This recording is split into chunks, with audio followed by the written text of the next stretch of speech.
दोस्तों, corona virus के संक्रमण का जाल पूरी दुनिया में फैलता जा रहा है। इसका सबसे ज्यादा असर अमेरिका, ब्राजील और भारत पर पड़ रहा है। इन देशों में संक्रमितों की संख्या लाखों में है। दुनिया भर में संक्रमण के करीब 1.5 करोड़ मामले सामने आ चुके हैं, जबकि 6 लाख से ज्यादा लोग इससे अपनी जान गंवा चुके हैं। दुनिया भर में फिलहाल मोटे तौर पर कोरोना वैक्सीन की 23 वैक्सीन क्लिनिकल ट्रायल के फेज में हैं, यानी कि ये वैक्सीन मानव परीक्षण के फेज में पहुंच चुकी हैं। इनमें से करीब 4 वैक्सीन ऐसी हैं जो कि ह्यूमन ट्रायल के पहले और दूसरे चरण में सफल रही हैं।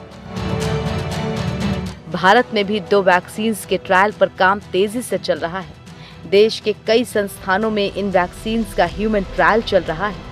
भारत में कोरोना की वैक्सीन बनाने की दिशा में भारत बायोटेक इंटरनेशनल लिमिटेड और जायडस कैडिला सबसे आगे हैं। दोस्तों, आज के इस वीडियो में हम आप लोगों को दुनिया भर की वैक्सीन को लेकर चल रहे ट्रायल की अपडेट्स देंगे। इसके साथ ही हम आप लोगों को बताएंगे कि भारत की 2 वैक्सीन का ट्रायल कहां तक पहुंचा है।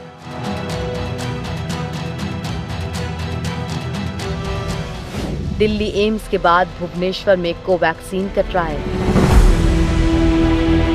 भारत में पहली बार कोरोना वैक्सीन कोवैक्सीन के फेज 1 का ट्रायल 15 जुलाई से शुरू हुआ। देश के 12 संस्थानों में इसका ट्रायल होगा।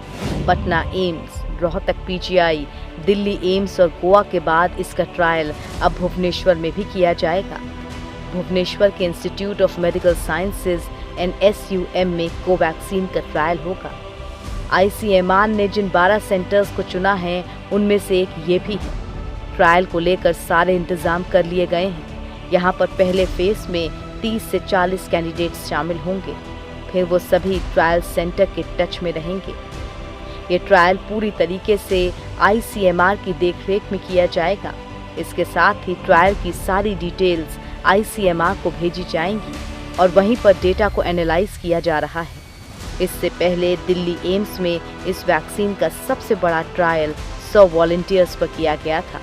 सबसे बड़ा ट्रायल होने के चलते एम्स के नतीजे ही वैक्सीन की आगे की दिशा तय करेंगे। एम्स से पहले इस वैक्सीन का ट्रायल पटना एम्स और रोहतक पीजीआई में भी हो चुका है। एम्स पटना वो पहला इंस्टीट्यूट था जहां इस वैक्सीन का फेज 1 का ट्रायल सबसे पहले शुरू हुआ था।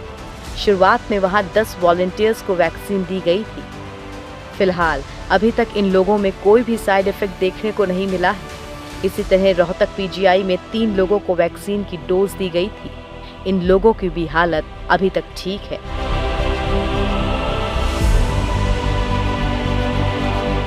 ऑक्सफोर्ड की वैक्सीन का अगले महीने भारत में होगा ट्रायल।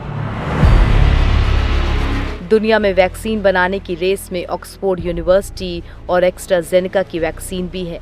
इस वैक्सीन का ट्रायल अगले महीने भारत में होगा। इसके लिए serum institute corona vaccine candidates का ट्रायल अगस्त के आखिर में 5000 भारतीय वॉलंटियर्स पर शुरू करेगी।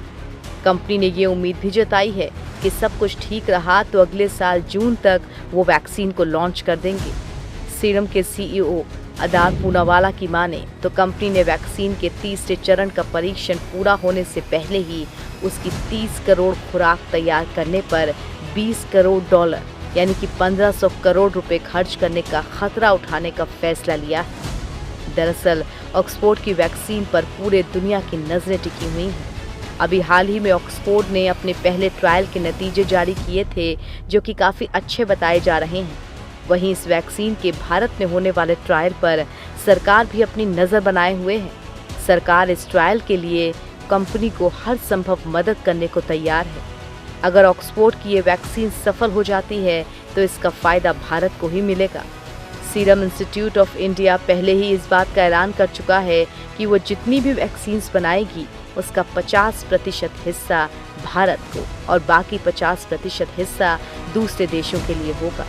ऐसे में जब ऑक्सफोर्ड की वैक्सीन तैयार होने पर भारत को आधी खेप यानी कि 50 करोड़ खुराक मिल सकती है। चीन की वैक्सीन दूसरे फेज में भी रही कारगर। दोस्तों, कोरोना के वैक्सीन बनाने की रेस में चीनी कंपनियां भी शामिल हैं। द लांसेट मेडिकल जर्नल में प्रकाशित एक अध्ययन में कहा गया है कि चीन में किए जा रहे कोरोना वैक्सीन के दूसरे चरण के क्लिनिकल परीक्षण में पाया गया है कि ये वैक्सीन सुरक्षित है और शरीर में प्रतिरक्षा पैदा कर रही है। इस परीक्षण में 55 साल से अधिक उम्र के लोगों के एक छोटे से समूह को भी शामिल किया गया था।